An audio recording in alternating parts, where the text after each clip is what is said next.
अगर आपने भी छत में या फिर बालकनी में अपनी बगिया बना रखी है और खुद ही चाहते हैं कि सारा काम अकेले कर लें, तो आपको किन किन बातों का ध्यान रखना होगा या क्या क्या समस्याओं का सामना करना पड़ सकता है, इस वीडियो में हम दोस्तों आपके संग अपने एक्सपीरियंस शेयर करेंगे।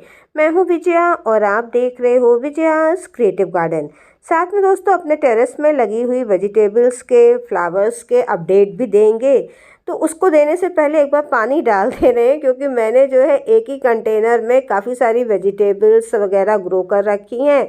तो उनमें जो है मॉइस्चर को लेकर के कंपटीशन रहता है। तो ये है कि 1 या 2 दिन भी पानी ना डालो तो बिल्कुल झुलस जाती हैं, और झुलसे हुए प्लांट आपको दिखाएंगे तो देखिए कितना गंदा लग रहा है।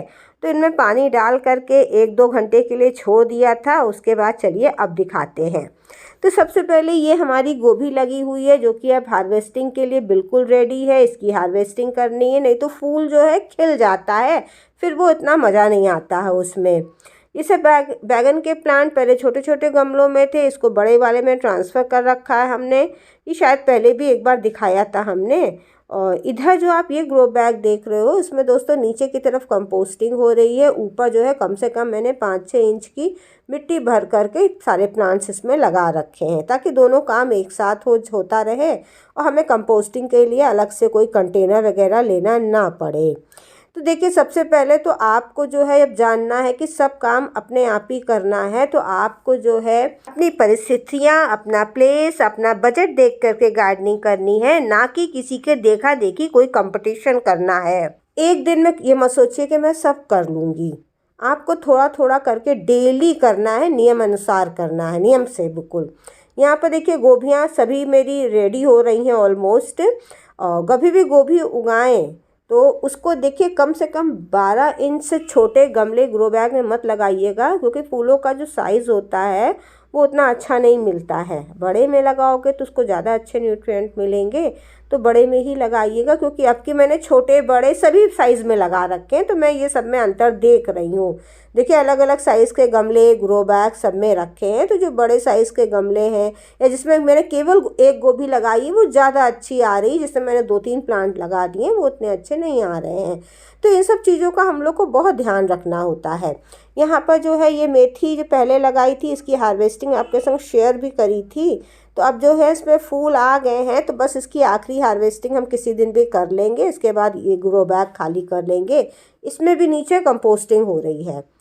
यहाँ पर मिर्चा, लाल मिर्चा, जो कि मैं चक्कर में हूँ लाल करने के लिए, कि सोच रहे हैं अब कि इसी से अचार डाला जाए। काफ़ी सारी मिर्चियाँ लगी हैं, पूरा दिखा नहीं पा रहे हैं क्योंकि आगे जो है एक बड़ा ग्रो बैग रखा हुआ है, जिससे हम वहाँ तक पहुँच नहीं पा रहे हैं। अब के टमाटर हमारे बहुत अच्छे नहीं हुए हैं, मुरड़िया रोग लग गया है।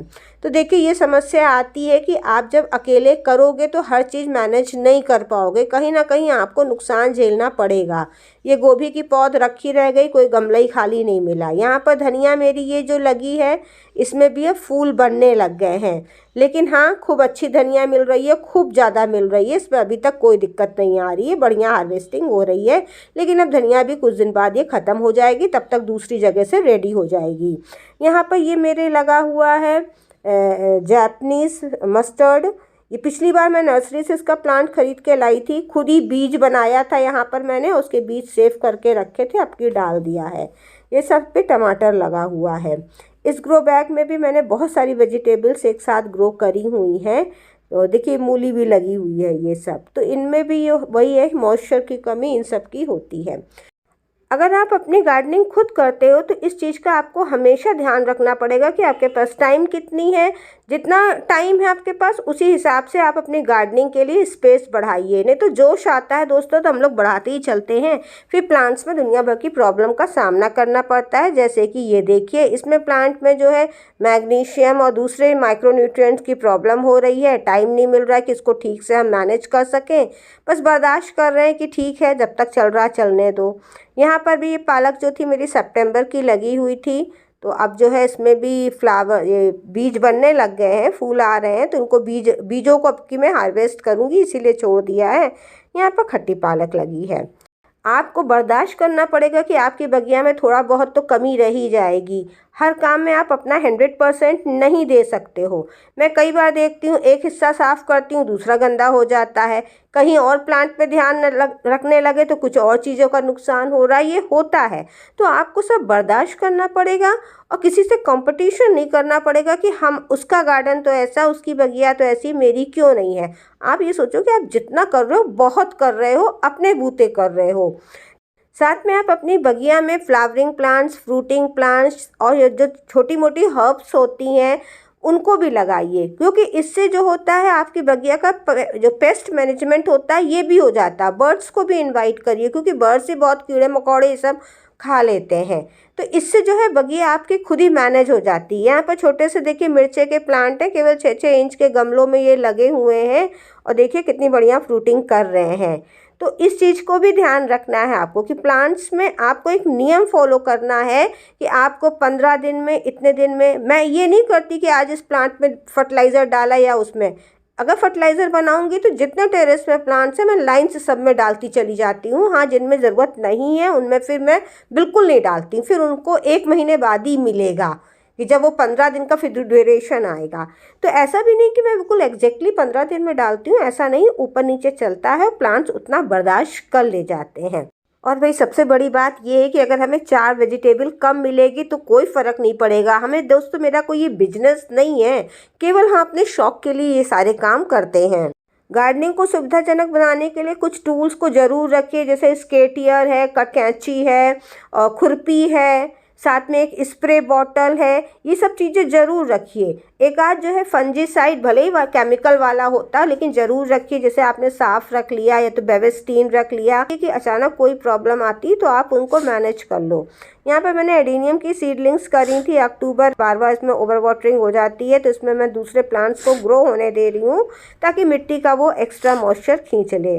और ये मेरा एक अलग वैरायटी का हिबिस्कस जो आज खिला हुआ है बहुत दिनों बाद। तो बस ये है कि हर चीज़ का सब्स्टिट्यूट ढूंढिए। अब हम ये नई सीडलिंग इनको डिस्टर्ब नहीं कर सकते तो मैं इस पर दूसरा प्लांट ग्रो कर दे रही हूँ ताकि वो मिल करके सब वाटर मैनेजमेंट आपस में ही कर लें।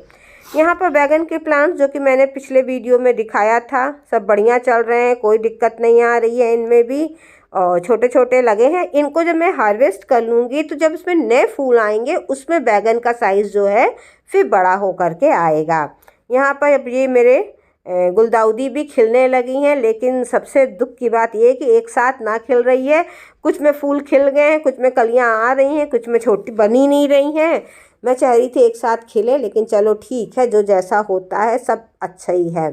तो दोस्तों, इसलिए अकेली गार्डनिंग करना कोई मुश्किल का काम नहीं। साथ में दोस्तों आपको कोई भी ट्रेनिंग लेने की ज़रूरत नहीं है। आजकल तो यूट्यूब में ही इतने बढ़िया बढ़िया वीडियोस आने लगे हैं कि आप उनको देखकर ही सीख सकते हो। एक बार फेल होगे, 2 बार फेल होगे, फिर खुद ही आप एक्सपर्ट बन जाओगे। साथ में हो सके तो आप एक जर्नल मेंटेन कर लो, जो भी आपका गार्डनिंग का एक्सपीरियंस है डेली का डेली उसको लिखते रहो। बहुत हेल्पफुल रहता है दोस्तों, स्पेशली अगर आप बिगनर हो तो गार्डनिंग में आने वाली कोई भी प्रॉब्लम होगी आप पहले ही समझ जाओगे। उम्मीद है आपको ये सारी टिप्स आपकी गार्डनिंग को बेटर बनाने में हेल्पफुल रहेंगी। फिर मिलते हैं किसी नए वीडियो के साथ, तब तक के लिए बाय बाय।